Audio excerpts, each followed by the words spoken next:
Doctor Akhil Tom Mathew, Arogya Mantra integrated healing centre, Manjoor Kottayam.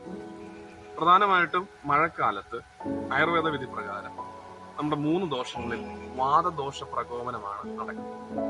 അതുമൂലം നമ്മുടെ സന്ധികൾക്കും പേശികൾക്കും കൂടുതലായി വേദന വരുന്ന ഒരു സാഹചര്യം.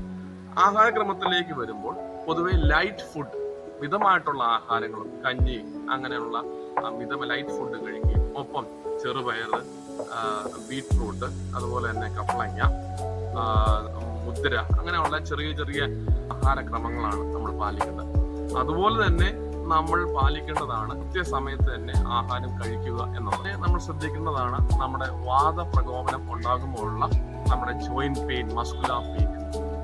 അതിന് നമ്മൾ നിർദ്ദേശിക്കുന്നത് എണ്ണ തേച്ചുള്ള കുളി, അഭ്യംഗം എന്ന് നമ്മൾ പറയും. മൂന്നാമതായി നമുക്ക് വേണ്ടുന്ന ഒരു കാര്യം ചിട്ടയായ വ്യായാമം, യോഗ എന്ന ശാസ്ത്രം നമ്മൾ സ്ഥിരമായി പാലിക്കുകയാണെങ്കിൽ നമ്മുടെ ബ്രീത്തിങ് കപ്പാസിറ്റി കൂടുകയും ഒപ്പം നമ്മുടെ ജോയിൻസിന് വേണ്ടുന്ന മൂവ്മെന്റ്സ് കൂടുവാൻ യോഗ എന്ന ഒരു പ്രാക്ടീസും കൂടെ ഡെയിലി ചെയ്യുമ്പോൾ ഈ മഴക്കാലത്ത് ആരോഗ്യ പ്രശ്നങ്ങൾ സൗഖ്യമാക്കുവാൻ സാധിക്കും. Thank you.